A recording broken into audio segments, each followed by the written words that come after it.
لیکن اسی شہر کی گلیوں میں ایک آواز گونج رہی تھی، ایک ایسی آواز جو اس نظام کے لیے سب سے بڑا خطرہ بن چکی تھی۔ یہ ابو جہل کے تخت پر سیدھا حملہ تھا، یہ ولید بن مغیرہ اور ابو لہب کے تکبر پر کھلا تماچا تھا۔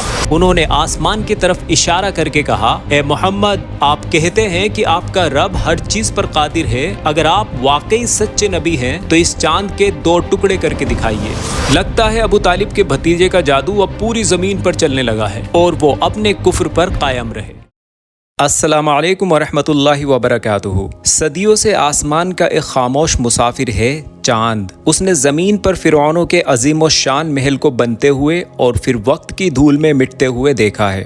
وہ ہر دور کا، ہر کہانی کا، ہر آنسو، ہر مسکراہٹ کا خاموش گواہ رہا ہے۔ یہ ہر اس مسافر کا رہنما رہا ہے جس نے ریگستان اور سمندروں میں اس کی روشنی سے راستہ پایا۔ ہزاروں سالوں سے یہ انسانیت کا ہمراز ہے، ہمیشہ ایک جیسا، مکمل اور اپنی جگہ پر قائم۔ اور ان ہزاروں سالوں میں اس نے کبھی اپنا اصول نہیں توڑا، اپنی منزل نہیں بدلی۔ وہ فطرت کے اس عظیم و شان قانون کا پابند رہا ہے جسے اللہ نے مقرر کیا ہے۔ لیکن تاریخ میں ایک رات ایسی بھی آئی جب اس صدیوں کے گواہ کو خود گواہی دینی پڑی۔ ایک رات جب اسے اپنی صدیوں کی خاموشی توڑنے کا حکم ملا۔ ایک رات جب وہ صرف ایک آئینہ نہیں رہا بلکہ خود ایک پیغام بن گیا۔ ایک رات جب اسے خاموش مسافر نہیں بلکہ معجزے کا مرکز بننا پڑا۔ اور ایک رات جب اس کی پیشانی پر اللہ کی پاور کی عظیم ترین نشانیوں میں سے ایک نشانی انسکرائبڈ ہونے والی تھی۔ آج ہم کوئی عام واقعہ ڈسکس نہیں کریں گے یا کسی بادشاہ یا سلطنت کی داستان نہیں سنیں گے۔ آج ہم اس رات کی داستان سنیں گے جب مکہ کے سرداروں نے زمین سے آسمان کو چیلنج کیا اور آسمان نے اللہ کے حکم سے اس چیلنج کا ایسا جواب دیا جس نے انسان کی عقل کو حیران کر دیا۔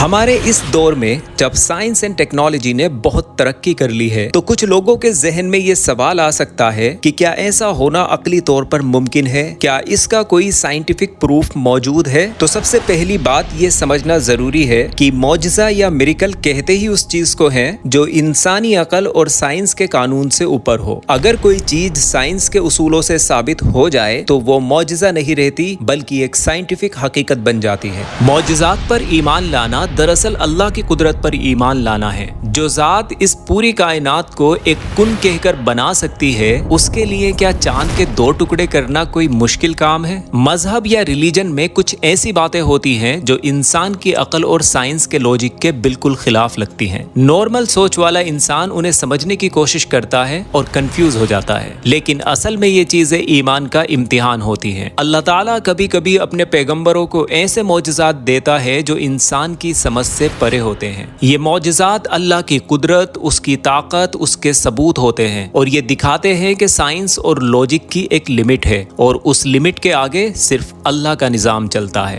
جیسے ابراہیم علیہ السلام کا وہ واقعہ جب ان کی قوم نے انہیں جلتی ہوئی آگ میں ڈال دیا تھا، لیکن اللہ نے ترنت آگ کو حکم دیا، اے آگ ابراہیم پر ٹھنڈی اور سلامتی والی بن جا، اور آگ نے انہیں کچھ بھی نقصان نہیں پہنچایا۔ یہ واقعہ سائنس کے حساب سے ناممکن لگتا ہے لیکن اللہ کے حساب سے ممکن ہوا۔ پھر موسیٰ علیہ السلام کو دیکھیے، اللہ نے انہیں بہت معجزات دیے تھے، جیسے ان کی عصا ان کی چھڑی کا سانپ بن جانا، یا وہی چھڑی جب سمندر پہ ماری تو سمندر کا 2 حصوں میں تقسیم ہو جانا، اور بنی اسرائیل کا اس راستے کو پار کر لینا۔ یہ واقعہ انسان کی سمجھ کے بالکل باہر تھا۔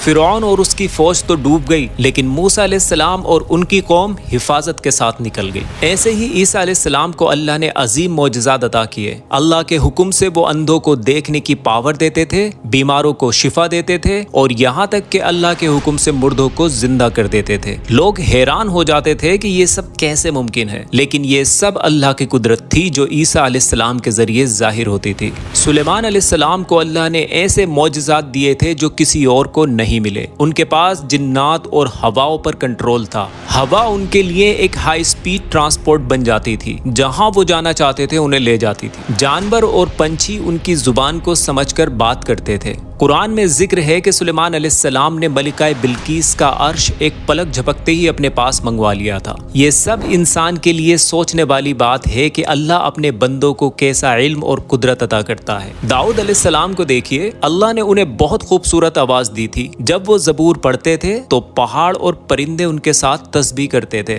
اسے ایک بار اور سنیے، جب وہ زبور پڑھتے تھے تو پہاڑ اور پرندے ان کے ساتھ تسبیح کرتے تھے۔ تو یہ کوئی عام بات ہے؟ بے شک یہ ایک بہت بڑا معجزہ ہے۔ اور ان کے ہاتھ میں لوہا موم کی طرح نرم ہو جاتا تھا، جس سے وہ ضرورت کے حساب سے آرمر اور ہتھیار بناتے تھے۔ اور یونس علیہ السلام کا واقعہ یاد کیجئے، جب ان کی قوم نے انہیں جھٹلایا، ان کی بات سننے سے بالکل منع کر دیا، تو وہ غصہ ہو کر انہیں چھوڑ کر چلے گئے، اور پھر ایک مچھلی نے انہیں نگل لیا، اور پھر سمندر کی گہرائیوں میں اندھیروں میں بھی اللہ نے ان کی دعا قبول کی، لا الہ الا انت سبحانک انی کنت من الظالمین، اور پھر مچھلی نے انہیں زندہ واپس سمندر کے کنارے پر نکال دیا۔ یہ اللہ کا ایک بہت بڑا معجزہ تھا۔ اور صالح علیہ السلام کو بھی یاد کیجئے، ان کا وہ واقعہ جب انہوں نے اپنی قوم کو دعوت دی تو ان کی قوم نے عجیب و غریب فرمائش کی کہ اس چٹان کے اندر سے ایک زندہ اونٹنی نکال دو تو ہم یقین کر لیں گے کہ آپ واقعی اللہ کے پیغمبر ہیں۔ تو انہوں نے اللہ کے حکم سے اس پہاڑ سے ایک زندہ اونٹنی نکال کر دکھائی۔ یہ ان کی قوم کے لیے ایک امتحان تھا، لیکن انہوں نے اونٹنی کو مار دیا اور اللہ کا عذاب ان پر نازل ہوا۔ اسی طرح نوح علیہ السلام کا قصہ بھی ایک عظیم معجزہ ہے۔ جب انہوں نے اللہ کے حکم سے ایک بہت بڑی کشتی بنائی اور جب طوفان آیا تو ان کی کشتی پر صرف ایمان والے بچے اور باقی دنیا اللہ کے عذاب میں ڈوب گئی۔ تو یہ سب واقعات صرف کہانیاں نہیں ہیں، بلکہ اللہ کی قدرت کے نشان ہیں۔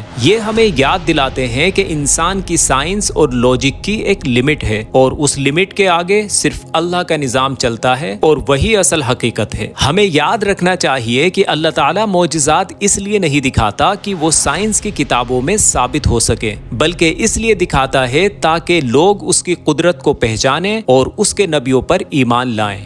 تو چلیے اب اپنی کہانی پر آتے ہیں۔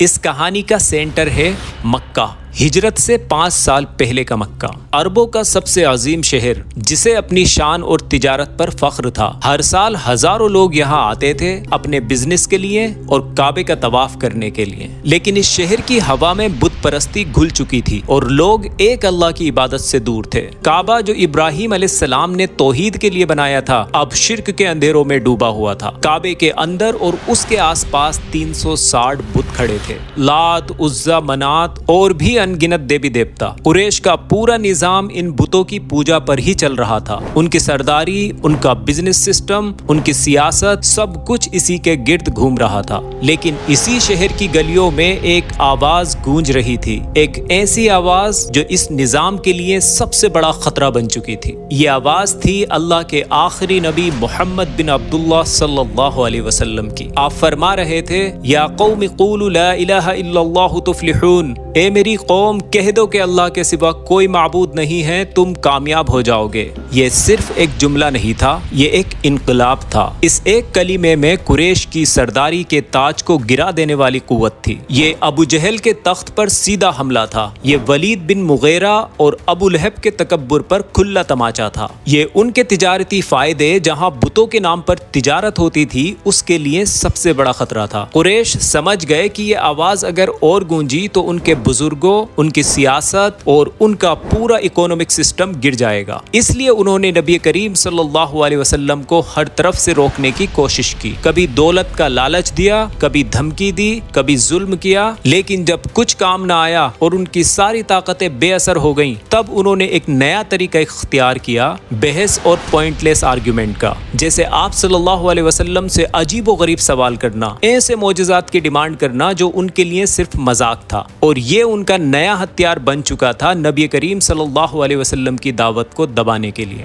پھر مکہ میں ایک رات ایسی آئی جب چاند اپنی پوری روشنی سے چمک رہا تھا اور اس کا نور مکہ کی زمین پر برس رہا تھا۔ شہر کے سارے سردار جمع ہوئے، ان کی آنکھوں میں شرارت چمک رہی تھی اور ان کی زبان پر معصومیت کے لباس میں چھپی سرکاسٹک مسکراہٹ تھی۔ انہوں نے آسمان کی طرف اشارہ کر کے کہا، اے محمد، آپ کہتے ہیں کہ آپ کا رب ہر چیز پر قادر ہے، اگر آپ واقعی سچے نبی ہیں تو اس چاند کے 2 ٹکڑے کر کے دکھائیے۔ یہ ان کا ایمان لانے کا ارادہ ارادہ نہیں تھا، یہ ان کی نظر میں ایک چیک میٹ موو تھا۔ انہیں لگا کہ اس کے بعد محمد صلی اللہ علیہ وسلم کے پاس کوئی جواب نہیں ہوگا اور لوگوں کے سامنے ان کا دعویٰ ختم ہو جائے گا۔ پھر نبی کریم صلی اللہ علیہ وسلم نے ان کی آنکھوں میں دیکھا اور ان سے پوچھا، اگر میں یہ کر دوں تو کیا تم گواہی دو گے کہ میں اللہ کا رسول ہوں؟ سب نے ایک آواز میں یقین کے ساتھ کہا، کیونکہ انہیں لگتا تھا ایسا ممکن ہی نہیں ہے، ہاں ہم مان لیں گے۔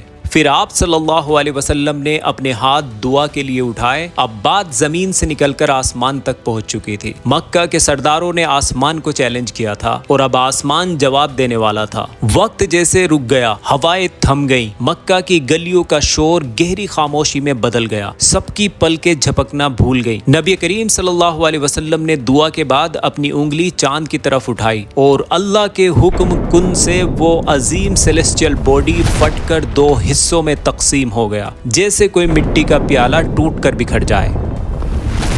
اس منظر کو وہاں موجود صحابہ نے اپنی آنکھوں سے دیکھا اور پھر اسے اپنی روایت سے ہم تک محفوظ کر دیا۔ مشہور صحابی حضرت عبداللہ بن مسعود رضی اللہ عنہ اس وقت خود نبی کریم صلی اللہ علیہ وسلم کے ساتھ مینا میں تھے، یعنی مینا کے میدان میں موجود تھے، اور انہوں نے اس حیرت انگیز منظر کو اپنی آنکھوں سے دیکھا۔ چاند کا ایک ٹکڑا پہاڑ کی ایک طرف چلا گیا اور اس کا دوسرا دوسری طرف، اور جب یہ عظیم معجزہ ظاہر ہوا تو رسول اللہ صلی اللہ علیہ وسلم نے ان سب سے جو اس وقت گواہ تھے ایک تاریخی جملہ ارشاد فرمایا، گواہ رہنا، یعنی یہ صرف ایک منظر دیکھنے کا واقعہ نہیں تھا، یہ ایک ڈیوائن پروف تھا تاکہ آنے والی نسلیں اس پر گواہ رہیں۔ حضرت انس بن مالک رضی اللہ عنہ اس واقعے کی اور تفصیل دیتے ہیں، یہاں تک کہ انہوں نے یعنی لوگوں نے ہیرا پہاڑ کو چاند کے ان دو ٹکڑوں کے درمیان میں دیکھا۔ امیجن کیجئے چاند کے دو حصے اور ان کے بیچ میں پورا ہیرا پہاڑ صاف نظر آ رہا ہے۔ یہ کوئی نظروں کا دھوکہ نہیں تھا، یہ ایک حقیقت تھی جو ان کے سروں کے اوپر ظاہر ہو چکی تھی۔ لیکن جب انسان کا تکبر حقیقت سے ٹکراتا ہے تو وہ حقیقت کو قبول نہیں کرتا، وہ بہانے تلاشتا ہے۔ پہلے تو ان پر ایک سکتہ طاری ہو گیا، پھر جب چاند واپس جڑ گیا اور ان کے ہوش ٹھکانے آئے تو ان کا وعدہ کہاں گیا، ان کا اقرار کہاں گیا؟ ابو جہل چیخا، یہ تو کھلا جادو ہے، محمد نے ہماری نظروں پر پردہ ڈال دیا ہے۔ اور پھر اسی انکار پر اللہ تعالیٰ نے قرآن میں اپنی گواہی نازل فرمائی۔ سورہ قمر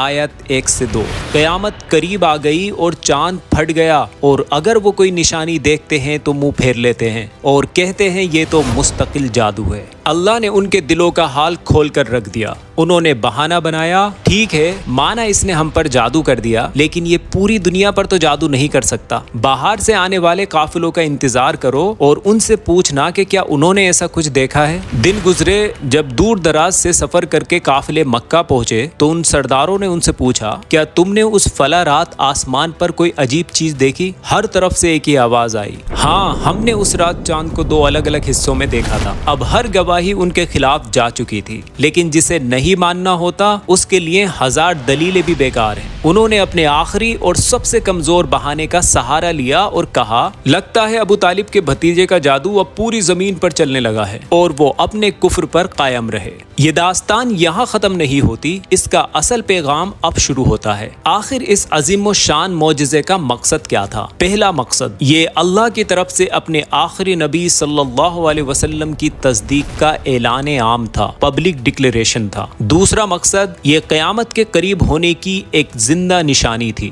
جیسے قرآن نے کہا، اقتربت الساعہ، قیامت قریب آ گئی۔ اور تیسرا مقصد یہ اللہ کی بے انتہا پاور کا ایک چھوٹا سا نمونہ تھا۔ اس کا پیغام تھا، اے انسانوں، جس رب کے اشارے پر یہ چاند پھٹ سکتا ہے، اسی رب کے ایک حکم پر یہ پوری کائنات ریزہ ریزہ ہو جائے گی، تو اس دن سے ڈرو۔ آج 1400 سال بعد بھی ہر رات جب ہم آسمان میں اس چاند کو دیکھتے ہیں تو ایک مومن کے لیے وہ صرف ایک روشنی کا گولا نہیں ہے، وہ ایک گواہ ہے۔ وہ ہمیں اس رات کی یاد دلاتا ہے جب ہمارے نبی محمد صلی اللہ علیہ وسلم کی سچائی پر اس نے خود مہر لگائی تھی۔ یہ واقعہ ہم سے ایک سوال پوچھتا ہے، مکہ والوں نے اپنی آنکھوں سے معجزہ دیکھ کر انکار کیا، ہم نے قرآن اور صحیح حدیث سے اس معجزے کے بارے میں سنا ہے، ہمارا ریئیکشن کیا ہے؟ کیا ہم ان لوگوں میں سے ہیں جو دلیل اور نشانی کے بعد بھی شک کرتے ہیں، یا ان میں سے ہیں جو کہتے ہیں ہم ایمان لائیں اور ہم نے تصدیق کی؟ اللہ سے دعا ہے کہ وہ ہمیں صحیح سمجھ اور پختہ ایمان عطا فرمائے۔ اگر اس داستان نے آپ کے دل پر اثر کیا ہے تو اس کی گواہی کو آگے ضرور بڑھائیں۔ اس واقعے میں بتائی گئی باتیں زیادہ تر قرآن، تفسیر اور صحیح حدیث سے لی گئی ہیں۔ اگر اس میں کوئی غلطی ہوئی ہے تو یہ میری کمی ہے۔ اللہ اور اللہ کے رسول کا دین تمام غلطیوں سے پاک ہے۔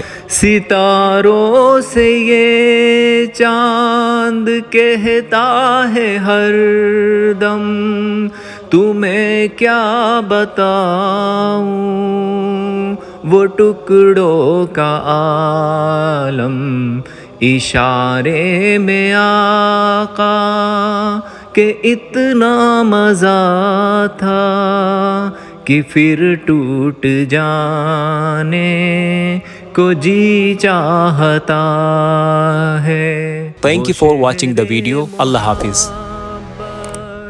جہاں مصطفیٰ ہیں وہیں گھر بنانے کو جی چاہتا ہے۔